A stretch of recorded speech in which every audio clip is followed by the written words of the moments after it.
대표님들 중 80%가 겪는 일입니다. 제가 이 온라인 바닥에서만 사업자를 냈을 때부터 따지자면 올해로 횟수로는 25년차 경력이 되었습니다. 도매 유통도 14년 경력이 되었고요. 제 채널을 처음부터 봐주신 분들은 충분히 아시겠지만 플랫폼 사업으로 인해서 대기업들과 제가 손을 잡은 것이 아주 큰 위기가 돼서 160억이 넘는 규모의 부도를 경험하고 대표자 연대 보증까지 합치면 한 180억이 조금 넘었었죠. 궁금하신 분들이 있다면 채널 앞쪽에 영상들을 확인해 주시면 감사할 것 같고요. 부도를 대표자로서 극복하는 건 쉽지가 않아요. 거의 불가능합니다. 그래도 그 불가능한 것들을 다시 다 제자리로 돌려놓고 다시 지금으로 왔습니다. 여러 한국과 일본의 여러 브랜드들과 대형 플랫폼들을 함께 만들어주는 기획자로서 프리로 활동을 하면서 OEM 및 ODM 그리고 온라인 판매를 주력적으로 진행하는 법인회사들의 지분을 두고 저는 대표직에서 다 내려와서 사내 이사로서 서포트를 해주고 있는 입장입니다. 그리고 개인적으로는 동대문 디오트상가 지하 1층 구석 한 부분에 매장을 운영하고 있는 일개 동대문 상인입니다. 한 번의 큰 이슈로 저도 사업이라는 것에 겁도 많이 생기고 분산 투자를 한 지가 이제 어느덧 한 5년 정도 좀 넘은 것 같아요. 이 시간을 뒤돌아보면 결국 사업이란 것, 시간이 지나도 지속이 되어야 되고 성장이 가능해야만 한다는 것과 그리고 내가 떨어질 때보다 내가 위로 올라갈 때 더 겸손하고 욕심부리지 말아야 한다는 것을 뼈저리게 느끼고 지금은 언제나 현재에 만족하고 굉장히 감사하게 지내고 있습니다. 항상 1년 중에 명절 연휴에는요, 적어도 사업을 하시는 분들이라면 내 사업을 한 번씩 돌아보는 연휴의 시간을 가지면서 현재를 진행해 나가셨으면 하고요. 제가 제 채널에서 여러분들이 관심들도 없는 사업의 방향성이라는 이야기를 참 많이 합니다. 그러니까 채널 성장이 많이 안 되겠죠. 쿠팡 로켓크로스 얘기 안 하면 조회수도 안 나와요. 유튜브가 그런 겁니다. 그러니 다들 쿠팡 얘기들로 어그로들을 끌고 사업에 막 이제 진입하시는 대표님들 다들 쿠팡 거리고 있는 거예요. 그쵸? 아무나 생각 없이 다 진입할 수 있는 판이라서 그래요. 분석들 하는 것 같지만 쿠팡은 소싱도 그냥 아무거나 가져다 놔도 확률 게임으로 판매가 잘 되고 안 되고 합니다. 확률을 진짜로 요만큼 줄이는 걸 배우는데 몇백만 원씩을 투자해서 내고 배우고 있는 거고요. 처음에 운 좋게 팔리는 상품 잘 만나면 온라인 강의에서 돈 벌고요. 그쵸?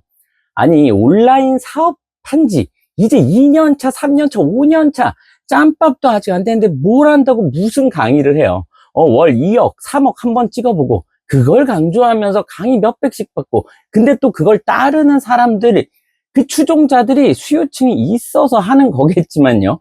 쿠팡 로켓크로스는요, 큰돈 절대 못 벌고요. 로켓크로스 가르치는 강사들만 돈을 버는 겁니다. 그리고 쿠팡이 돈을 버는 거예요. 구매 대행은 더더군다나 마찬가지겠고요. 제가 말하는 돈은요, 구멍가게 뭐 몇백만 원을 말하는 게 아니고요. 적어도 1년차, 2년, 3년을 계속해서 사업을 운영했을 때 적어도 좀 생활이 많이 바뀐다던가 뭐 차라도 하나 좋은 걸로 바뀐다던가 부동산이라도 하나 투자할 수 있는 그런 돈을 말씀드리는 거예요. 돈의 액수도 액수겠지만요. 비전이 있는 사업이냐 아니냐의 기준으로 쿠팡에서의 판매하는 장사와 구매 대행을 한쪽으로 저는 치워버리는 겁니다. 사람을 모으는 사업도 아니고요. 마진율이 뭐 30%다 40%다 유튜브에서 막 얘기들을 하지만 내 사업의 통제가 안 되는 영역이라 그건 구멍가게 장사라고 칭합니다. 말로는 30, 40%지 현재 순수익이 남는 걸 계산들을 못해서 그래요. 그렇게 절대 안 남습니다. 지금의 구매 대행 방식은 아니지만요. 구매 대행은 저도 예전에 미국 구매 대행을 좀 많이 했었고요. 쿠팡은 단언컨대 현존하는 셀러들 또는 현재 유튜브에서 떠드는 웬만한 채널의 강사들보다는 제가 훨씬 더 많은 경력과 경험이 있을 겁니다. 쿠팡의 모든 시스템과 구조는 소비자만을 위한 구조인 거지 판매자를 위한 구조는 절대로 아니라는 거고요. 사업에 진입을 하시는 분들은 쿠팡을 활용해야지 쿠팡에서 돈을 벌려고 하다가는 초반에 조금 벌리는 것 같아도 몇 년 뒤 내 주머니 속을 확인해 보시면 아마 똑같을 겁니다. 시간 다 까먹습니다. 오히려 브랜딩을 해 나가시면서 자사몰이나 스마트 스토어 쪽으로의 접근이 무조건 맞으실 거고요. 오픈마켓들과 쿠팡 그리고 폐쇄몰, 복지몰들을 상품에 맞게 상품마다 다 특성이 다르기 때문에 상품에 맞게 적절하게 홍보용의 목적을 강하게 가져가면서 마진이 적어도 상품의 순환을 시켜주기 위한 목적으로 플랫폼들을 활용하시는 것을 추천드립니다. 상품의 순환이라고 하면요, 손익분기점을 밀어주고 당겨주고 하는 작업이 되는 거죠. 앞에 서론이 조금 길었습니다. 연휴 기간이니까 시간대에 많으실 테니 용서해 주시고요.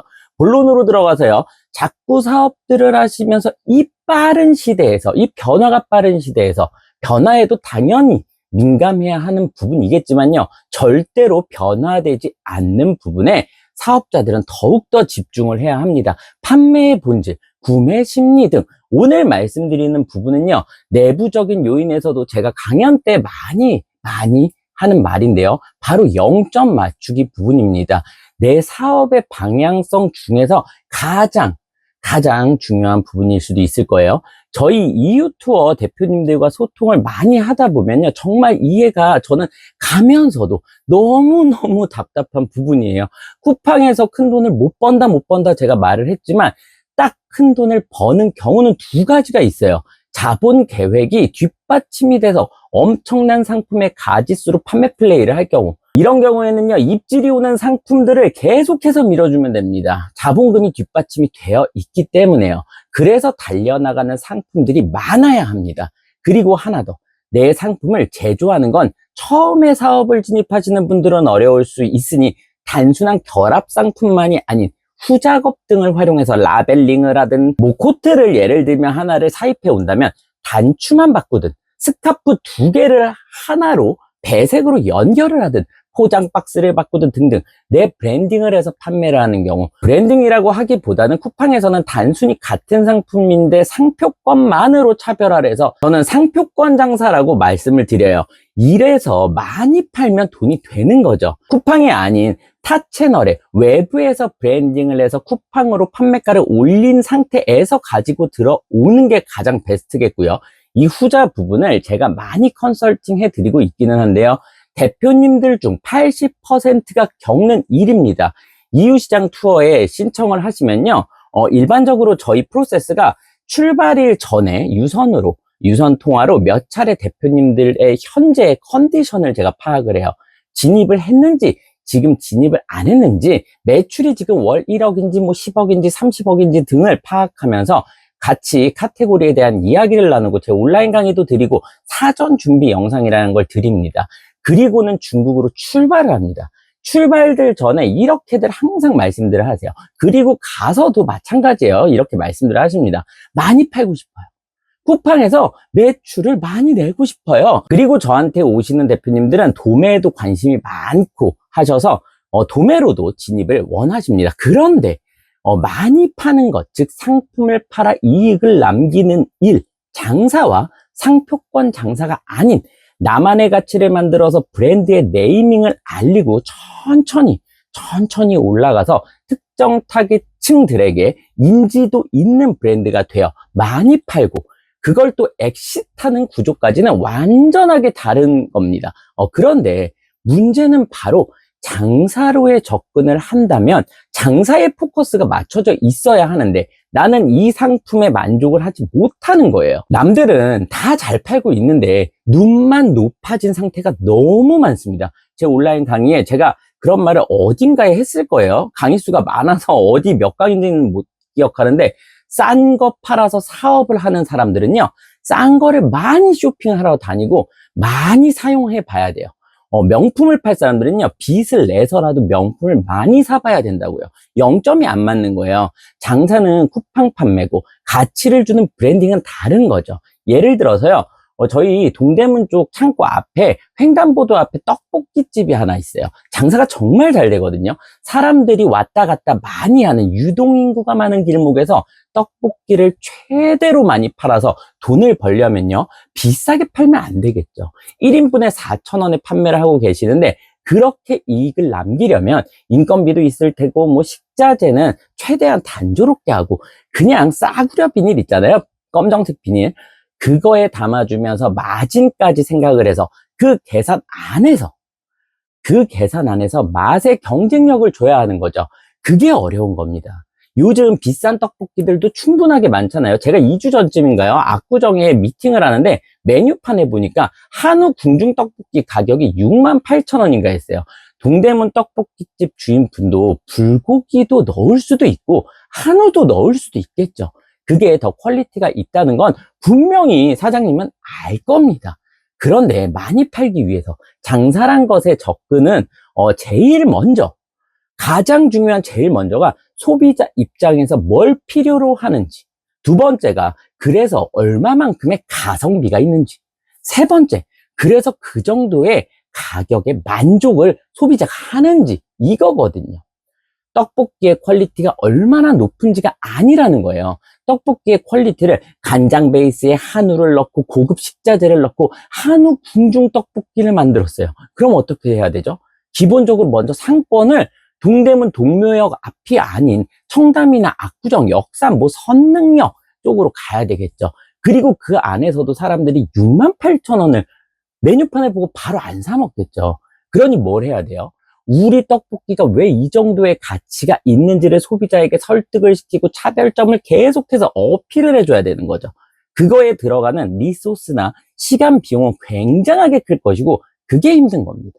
장사는 최소한의 것으로 가성비 있고 대중적인 것을 만드는 작업이 어렵다면 브랜드는 바로 상품은 만들기가 쉬워요. 어떻게 해서든 내가 만족하는 거 그냥 다 때려 넣으면 됩니다. 그런데 나의 그 가치를, 나만의 그 가치를 더 이야기가 쉽게 말씀드리자면요. 소비자는 그 정도까지 필요로 하지 않았어요. 소비자는 그 정도까지 필요로 하지 않았는데 나 혼자 내 입맛에 맞춰서 만들어두고 소비자를 꼬셔야 하는 게 어려운 거예요. 완전 차별화된 우리 거, 이거 갖고 싶지 않아? 라고 하면서 말이죠.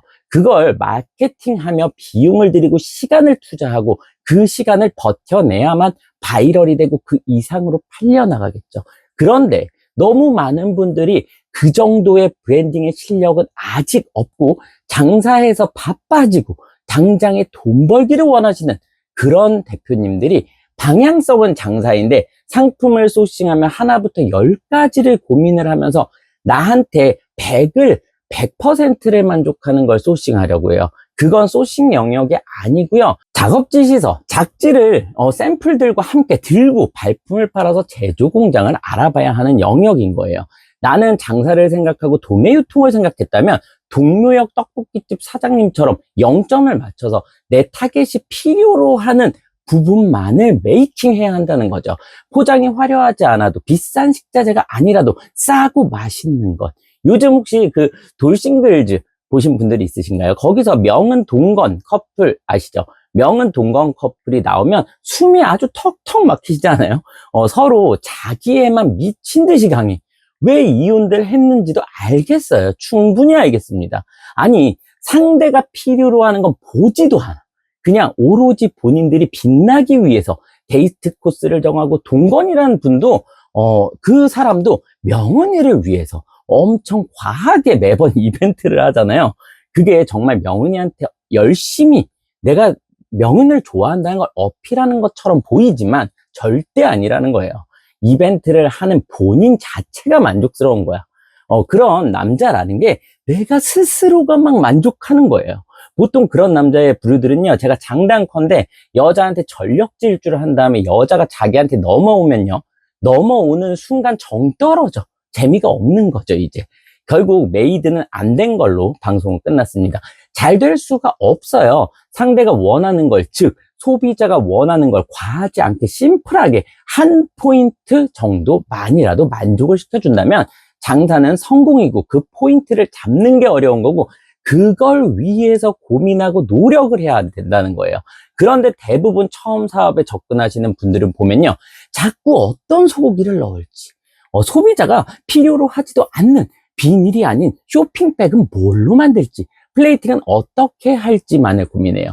그리고 돈은 벌고 싶고 단가가 올라갔으니 판매가는 더 올라가게 되고 판매는 안 되겠죠. 마케팅 채널은 하나도 없고 광고 돌려도 나가나요? 안 나가지. 아직 인지도 있는 브랜드가 아닌데요.